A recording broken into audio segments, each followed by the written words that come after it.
Coucou tout le monde. Alors, je reprends la vidéo pardon, tag de Séverine d'Il est bien ce livre pour le bilan 2020. Donc, j'ai lu pour la question 1 30 livres, j'en suis au 31e. Donc, la dernière lecture de l'année, ça devrait être Nosfera 2 ou la BD sans issue, pareil de Joel sur Nosfera 2. C'est un préquel du coup à l'histoire, sur Charles Manx. Ensuite, quel genre littéraire j'ai le plus lu cette année? J'ai lu 21 thrillers, donc je pense que sur 30, c'est vite vu, c'est des thrillers. J'ai lu 8 romans fantastiques, quasiment que du King, hein. J'ai lu 5 Stephen King dessus. Il y a vraiment que ça qui me plaît en fantastique. J'aime pas le postage, j'aime pas trop tout ce qui est SF. Donc fantastique, ça me va bien. Ensuite, la question 3. Mes 3 meilleures lectures de l'année, du coup, ce sera Ingrid Desjours, Sa vie dans les yeux d'une poupée. Je vous le montre. C'est vraiment la claque de l'année, le livre qui m'aura marqué cette année. 2020, ce sera Ingrid Desjours, Sa vie dans les yeux d'une poupée. Vraiment un roman noir, glauque, c'est un thriller. Tout ce qu'on aime retrouver dans le thriller. Vraiment, c'est un thriller psychologique par contre. Faut bien y penser avant de l'attaquer. Et c'est super bien. Moi j'ai adoré vraiment Sa vie dans les yeux d'une poupée. Ce sera mon chouchou de l'année, vraiment. Ensuite, j'ai adoré Shewy Stevens, Séquestré. Pareil, qui est vraiment génial. La base de la séquestration, vraiment. Avec tout ce qui est syndrome post-traumatique derrière, tout ce qu'elle vit. Beaucoup sur les victimes, sur la victime, du coup, qu'on suit au début pendant sa séquestration, puis après. Donc c'est passionnant, vraiment, c'est vraiment top. Et le dernier coup de cœur de l'année, ce sera Lisa Garner, Derniers adieux, avec le Burgerman, The Psychopathe. Vous pourrez pas trouver pire taré possible. C'est génial, il est complètement secoué, il est sadique, il est tout ce que vous voulez, vicieux, glauque. Tout en étant très charismatique d'ailleurs, vraiment très charismatique avec ses araignées et tout. Non, vraiment il est extra celui-ci. Hein. Dans le genre thriller avec serial killer, c'est le meilleur que vous pourrez trouver. Faut pas être arachnophobe. Hein. Warning par contre là-dessus, faire bien attention. Si vous avez trop la trouille des araignées, c'est même pas la peine. Vous oubliez. Il y en a plein d'autres, hein, c'est pas grave. Mais celui-là, si vous n'avez pas trop peur, faut foncer sur Lisa Garner. Ensuite, question 4. Donc mes 3 pires lectures. Donc, je suis désolée pour les fans. Jussi Adler-Olsen, Miséricorde. Je me suis enquiquinée. Et surtout, j'ai tout deviné au début. Donc déjà, page 65, j'avais un gros doute. Et page 394, j'étais sûre et certaine. Donc sur 524 pages, c'est enquiquinant. J'étais extrêmement déçue. Tout le monde en faisait tout un foin de Jussi Adler-Olsen. Et franchement, ça l'a pas du tout fait avec moi. Vraiment pas, tout, je vous le remontre, prévisible au possible, je me suis pas attachée au personnage, rien, même la femme de la fin, elle meurt, elle survit, elle fait ce qu'elle veut. Honnêtement, je m'en fichais royalement. Je l'ai fini histoire de dire quand même que bon, voilà, mais vraiment ça s'arrête là. Ensuite, une autre déception, c'est Le Sanctuaire de James Herbert. Parce que je m'attendais à avoir la trouille, je voulais de l'horreur, du glauque, du sang, des boyaux, des fantômes, ce que vous voulez, mais il fallait que ça foute la trouille. Et non, hein. Non, définitivement non.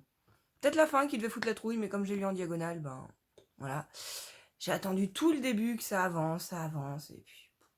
c'est lent, mais mon petit que c'est lent.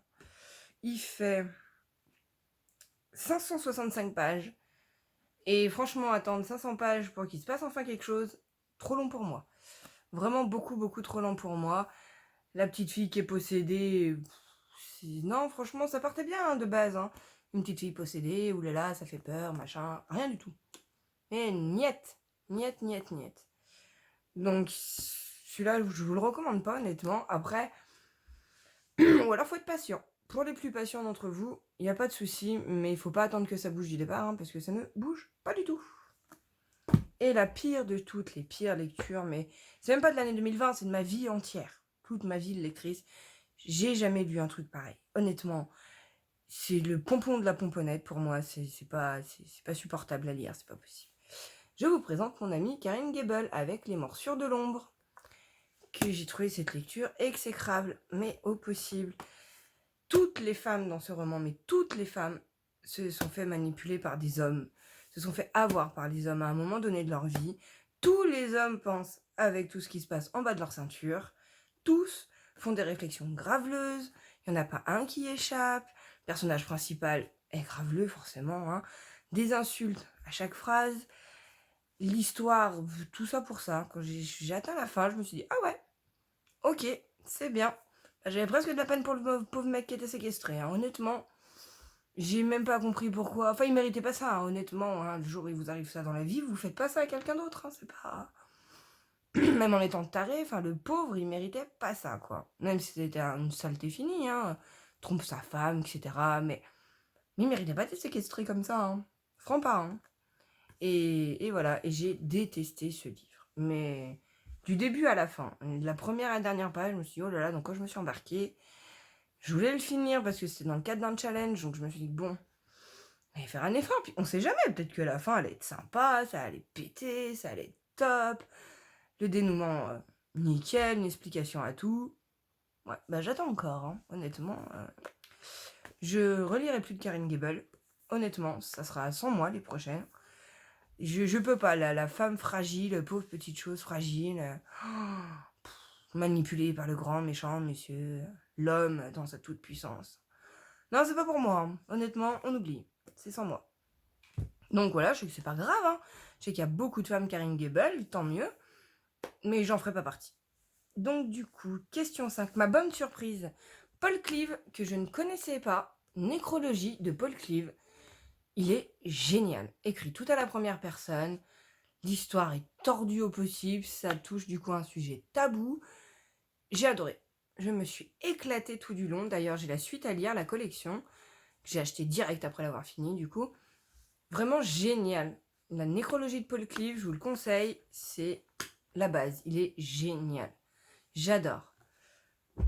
Ensuite, alors ma déception, ce sera sur le Chatham, ça sera sur l'illusion, parce qu'on m'a quand même vendu un thriller haletant et effrayant au dénouement vertigineux. Ouais, bah je sais pas où est le thriller haletant et effrayant, hein. J'ai eu peur, ben jamais. J'ai levé les yeux au ciel à chaque fois que c'était censé faire peur, parce que honnêtement, tout retombait à plat. C'était pas possible. Alors après, j'en ai discuté, enfin, sur d'autres groupes, sur des choses, on m'a dit, c'est un roman d'ambiance. Certes, certainement d'ailleurs, hein. Mais pareil, je suis pas du tout rentrée dans l'ambiance. Les descriptions de la montagne, des sapins, de tout ce qui va avec, ça va bien 5 minutes, mais sur 500 pages, ça commence à être long. Par contre, j'ai bien aimé la fin, hein. Je reconnais la fin, pour le coup, je m'y attendais pas, donc ça c'était fun. Pas une fin qui casse 3 pattes à un canard, mais sympa quand même, j'ai bien aimé. Mais c'est-à-dire que la fin, elle fait moins de 100 pages. Tout se déroule hyper vite à la fin, mais vraiment très très très vite. Ce qui fait que du coup, c'est pareil, je me suis enquiquinée pendant 400 pages, approximativement 400 pages. Ça fait long. Comme vous l'aurez compris, moi j'aime quand ça bouge, quand ça faut qu'il se passe des choses, que... Là, c'était pas possible, c'est lent pour lent. Non, non, pitié, non. Puis on me l'a vraiment vendu comme un thriller haletant, hein. C'est écrit là. Thriller haletant et effrayant. Ouais. Ben, voilà. Tant pis pour moi, hein. Ni haletant, ni effrayant, ni rien du tout. Tant pis. Ça, c'est fait. Ensuite, j'ai commencé mon année, du coup, par un Stephen King. Ça faisait une dizaine d'années que j'avais pas lu. Et du coup, comment se remettre le pied à l'étrier? Et ben le mieux, c'est encore un Stephen King. Donc j'ai attaqué par Cellulaire, que j'ai adoré. Pour le coup, c'est lent, hein. Mais c'était le premier de l'année, ça faisait longtemps que j'avais pas lu, donc Cellulaire, il est passé crème. Puis c'est Stephen King, hein, donc c'est une valeur sûre. Dans tous les cas, ça peut être qu'une valeur sûre. Donc voilà, Cellulaire, il est top. Moi, j'ai adoré toute l'histoire. C'est bien, c'est tiré par les cheveux au possible. Hein. Vous répondez au téléphone, vous devenez un espèce de zombie qui bouffe les autres. Voilà, c'est le speech. Et après, bah voilà, forcément, il y a des gens qui vont s'en sortir, machin, qui vont croiser des zombies, etc., etc. J'ai adoré. Bon, même si, voilà, hein, on n'a pas souvent le pourquoi du comment dans Stephen King, donc bon, la fin est un peu particulière, mais moi j'ai adoré. C'est le premier que j'ai relu, c'était top. Ensuite, tac, tac, tac. Ah oui, et j'ai fini mon année avec Nosferatu 2. Je suis en train de le finir, il me reste un peu moins de 300 pages. J'aurais commencé l'année avec le père, je finirai avec le fils. Donc voilà, Nosferatu 2, qui est génial, en plus une excellente lecture de Noël. le psychopathe emmène du coup des enfants à Christmasland, un endroit où Noël est éternel, sauf qu'il y a un prix, forcément. Hein. Donc voilà, et c'est hyper flippant. Pour le coup, moi qui cherchais enfin à avoir la trouille, j'ai la trouille. Je suis ravie. C'est génial. J'ai le costume du mort qui m'attend pour après, donc nickel.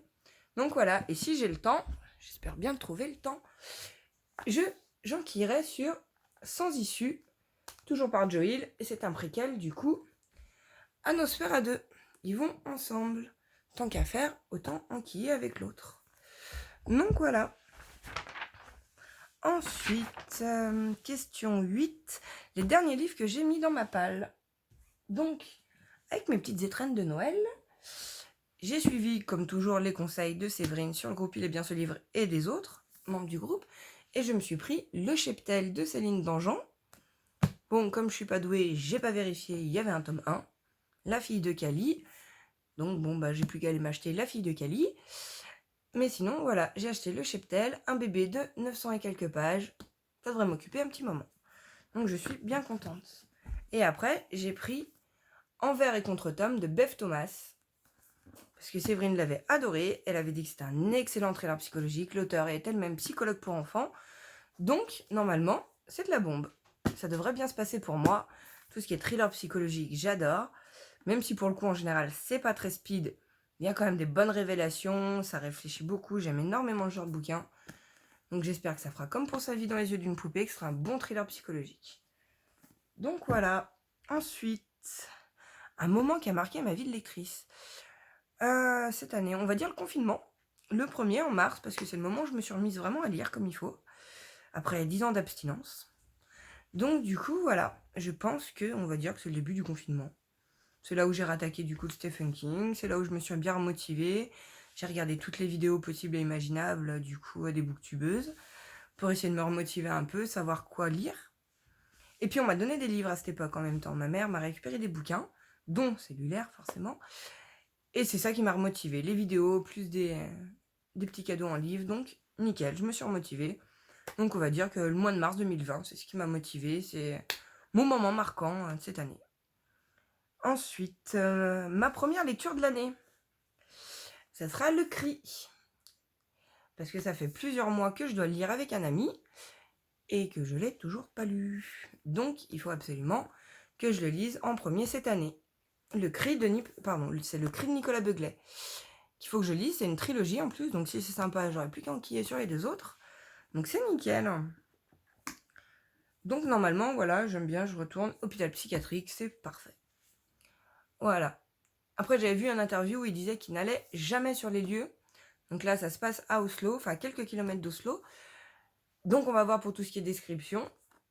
Pourquoi pas, un auteur qui écrit sur une ville où il n'y a jamais mis les pieds. Pourquoi pas? Ça se tente, hein, de toute manière. J'ai vu que des critiques dithyrambiques quasiment sur Le Cri, donc à tenter. C'est un auteur français, donc tant qu'à faire, autant essayer. Ensuite, alors, qu'est-ce qu'il y a? Ah, le livre que j'attends cette année. Alors, il y en a deux. Donc le livre que j'attends le plus, c'est Le Nouveau Tilliez, comme tout le monde, j'imagine, comme beaucoup d'entre vous en tout cas. J'ai toute la collection des Charcot. J'en ai pas encore lu un, mais je les ai tous. Il m'en manque à peine 3 au milieu, mais sinon je les ai tous. Donc je pense que voilà, comme en plus, ce qui va sortir, c'est la première enquête de Charcot, autant commencer par là. Donc j'attendrai que Le Nouveau Tilliez sorte pour enquiller tous les anciens. C'est pas très logique, mais en gros, c'est ce qui va se passer. Et mes résolutions... Ah oui, non, pardon. J'attends aussi beaucoup le nouveau King, même si c'est un recueil de nouvelles. Ça n'empêche que ça reste du King, qu'il a fait d'excellents recueils de nouvelles. Donc j'attends quand même. Et en plus, sur la couverture, il y a un chat. Ou dans le titre, en tout cas, il y a un chat. Donc, des trucs glauques avec un chat, moi, tout me va. Et ma résolution, c'est lire plus. Beaucoup plus. Parce que 30 livres, c'est un peu léger. Après, je suis quand même fière de moi, parce que bon, 10 ans sans lire, rattaquer avec 30 livres, je me dis que je suis pas si mal. C'est pas extraordinaire, mais c'est pas si mal. Après, cette année était bien pourrie pour moi, comme pour tout le monde. Donc, on va dire que 30 bouquins, c'est pas mal. Et puis, en plus, j'ai une moyenne de 300 à 400 pages. Minimum 400 pages en général. C'est rare, même 300 pages. Donc, je me dis que je m'en suis pas si mal sortie. C'est pas mal. Puis les challenges, plus il y a des challenges, plus je lis. Donc, je vais essayer de participer à un maximum de challenges l'année prochaine. Donc walou, et dans mes résolutions, voilà, c'est ça, lire plus, participer au challenge, et quoi d'autre avoir des SP. Si j'arrivais à avoir un partenariat avec une maison d'édition, je serais ravie. Et sinon, c'est pas grave, je fais mes petites emplettes et nickel. Donc walou, je vais vous laisser sur ça. J'espère que ma vidéo vous a à peu près plu, que vous m'avez à peu près comprise et que vous serez indulgents parce que c'est ma première vidéo de toute ma vie. Je n'ai jamais fait de vidéo. J'ai participé au live de Séverine, le live participatif. Bref, le live où on peut participer. Et voilà. Et sinon, vous m'avez vu nulle part, je suis jamais passée. Donc walou. Donc vous pouvez me retrouver sur ma chaîne Lilou Books, sur YouTube, ou sur Instagram, pareil, Lilou Books. Je vous attends pour papoter avec vous de tous les livres que vous avez envie, pas que du thriller, même si moi personnellement je lis quasiment que ça. Je serais ravie de discuter avec plein d'autres genres de lecteurs. Avec qui vous voulez, je papote moi. J'adore papoter. Donc voilà, je vous fais plein de bisous, je vous souhaite un très beau réveillon de Noël. J'y arriverai pas, hein. Un très beau réveillon du Nouvel An. Et walou. Bisous.